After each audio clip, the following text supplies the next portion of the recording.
Welcome to प्रणालीज kitchen.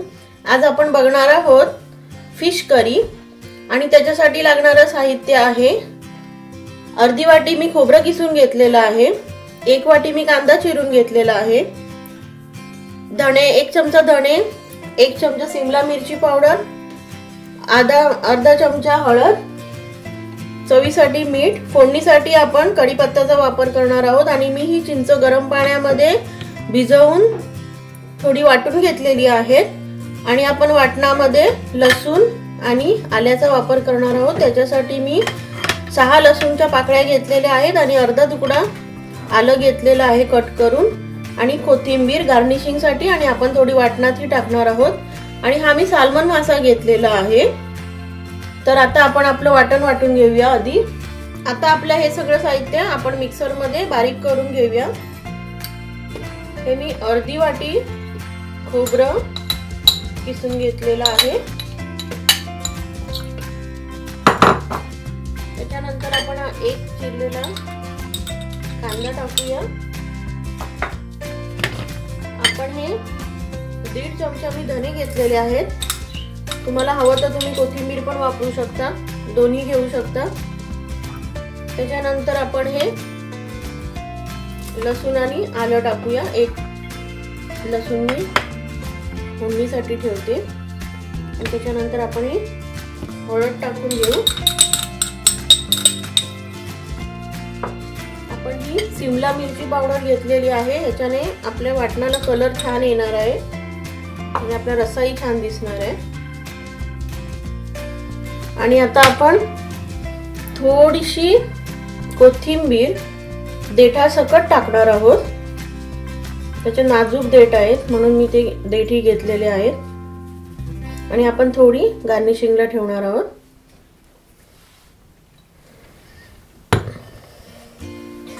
आणि आपण आता याच्यामध्ये पाणी टाकूया।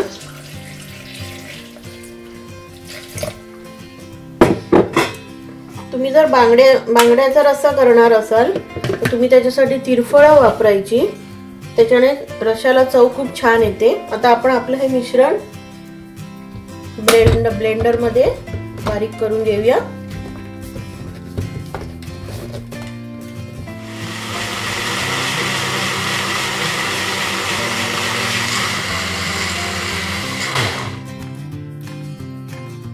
आपण आता आपलं वाटण चेक करून घेऊया ते किती प्रमाणात बारीक झालंय। अच्छा, आता आपलं वाटण बारीक झालेलं आहे।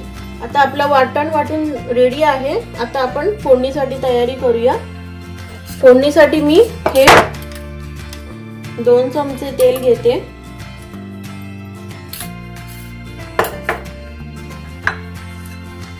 आपण कढीपत्ता टाकून घेऊया।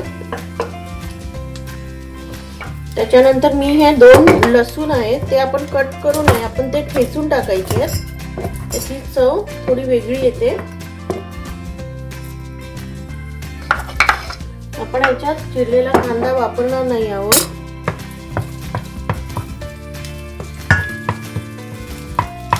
आणि मी याच्यात राई जिरही टाकणार नाहीये, आपल्याला ही फिश करी प्लेन बनवायची आहे। आता आपण हे वाटलेलं वाटण ह्याच्यामध्ये टाकून घेऊया। हे ढवळत राहायचंय, नाहीतर मग ते तडतडून उडतं। हे छान ढवळून आपला कलरही सुंदर आलेला आहे वाटणाला।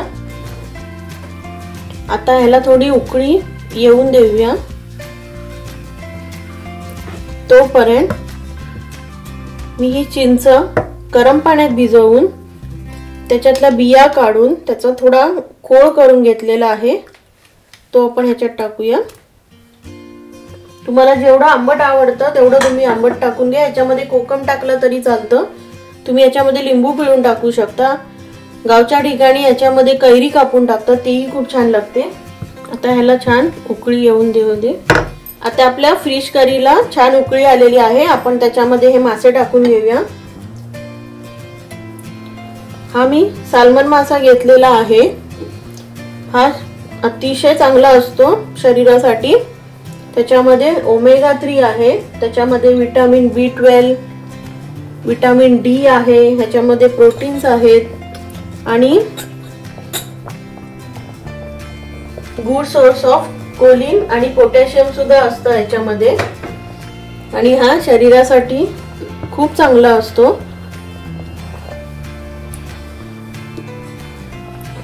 आता आपण हे छान उकळू देऊया आणि आता त्याच्यावर मी झाकण ठेवते म्हणजे ते छान उकळेल आतून। 5 मिनिटांनी आपण झाकण काढून मग त्याच्यामध्ये मीठ टाकून घेऊ। आपली फिश करी आता छान तयार होते झालेली आहे। आपण आता त्याच्यामध्ये मीठ टाकून घेऊया। तुम्ही तुमच्या अंदाजाने मीठ टाकून घ्या।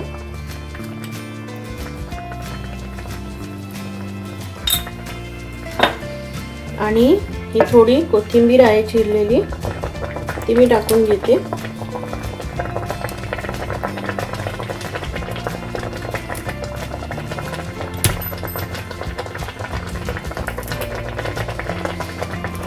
मस्त सुगंध सुटलेला आहे सगळ्या घरात। अशा प्रकारे आपली मालवणी फिश करी तयार झालेली आहे। तुम्ही ही नक्की बनवा आणि बनवाल आणि तुम्ही तुमच्याकडे काही रेसिपी असतील फिश करीच्या तर तुम्ही मला त्या नक्की शेअर करा।